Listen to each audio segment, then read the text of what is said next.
Shalom, everybody. This is Tim. I'm at home in beautiful East Texas. It's New Year's Day 2024, and I just have a few thoughts that I'd like to pass along.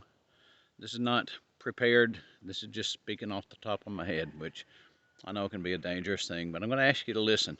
It's been almost 4 months now since Israel was attacked by Hamas, a senseless, horrible, demonic, psychotic attack against the Jewish people. Now, when it happened, the world at first was outpouring sympathy. I told my wife it won't last long, because when Israel begins to go in and tries to remove Hamas, that the world's going to turn against them. And sure enough, it has. So the question is really, what really is Hamas? Well, it says in Genesis that before the building of the ark, the world was filled with violence. And the word for violence there is Hamas. And for those of you who are Christian, you know that Jesus said that before his return, the end days, it's going to be as it was during the days of Noah. I want to ask you to hold on to that thought, because I want to come back to it. In Genesis chapter 12, God told Abraham, I will bless those who bless you, and I'll curse him that curses you. And a lot of people say, oh man, we love blessings. We always pray for blessings. And it's a very common thing today for people to say, oh, God bless you, bless you. But really, I think sometimes it gets taken out of context, and I think it's taken way too lightly. Now, on that note, God told Abraham that the families of the earth will be blessed in you. Now, here's the thing. The word for blessed there is nivlehu, which means to be grafted in. Now, those of you who are Christian, you know what Paul wrote to the Romans. He said, you are grafted into the olive tree of Israel. You want to be blessed? Be a blessing to the people of Israel.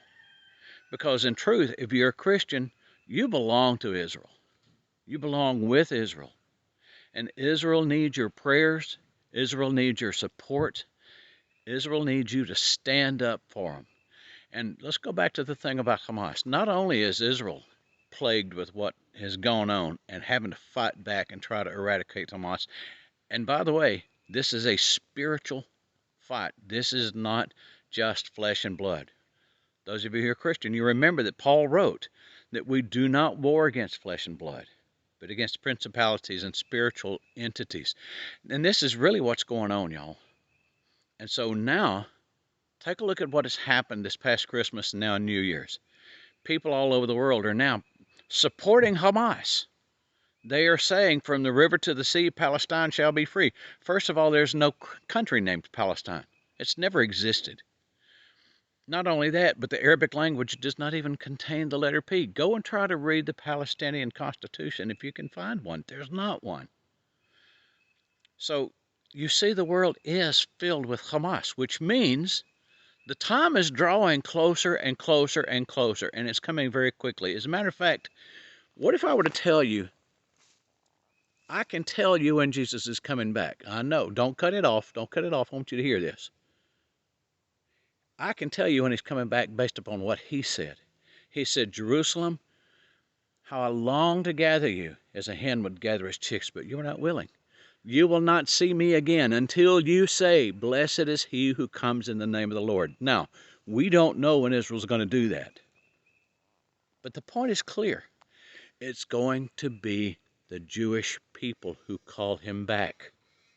Do you understand that? It's going to be the Jewish people who call him back. Now, for those of you who think that there's going to be this miraculous thing called a pre-tribulation rapture, ask the Christians over in Nigeria and Sudan if there is a tribulation going on, because they're being butchered in large numbers. And incidentally, the world doesn't seem to care. What a shame. So let's go back to Abraham for a minute. God told Abraham that he's going to increase his people as much as the stars that they cannot even be counted. This is great news. But immediately following that news, your people are going to go down to a strange land where they're going to be enslaved and they're going to be mistreated. But they will come back. And God sent Moses, the greatest prophet of all, to bring them out of Egypt. People, if you're looking for a pre-tribulation rapture to just come along and get you out of here when there's trouble, you've been deceived. If you don't believe me, look up Margaret MacDonald, because she's the one who conceived of this pre-tribulation rapture business. Now, if you want to discuss it, by all means, contact me through here. We'll talk about it. Because the truth is, if you are grafted in as a Christian, you're grafted into Israel. Do you honestly believe that the branches that are grafted in are going to be removed from the tree and the tree left behind to suffer? Don't think so, brothers and sisters. Hamas is coming in various forms and various appearances. And if you think, if Christians believe that it's not going to touch them, then you're calling Yeshua, Jesus, a liar. And we know that that's not true.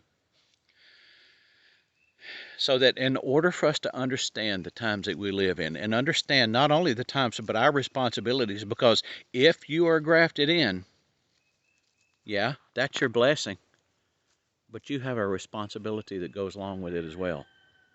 You don't want to be one of the virgins with a lamp that's got no oil in it. Take warning.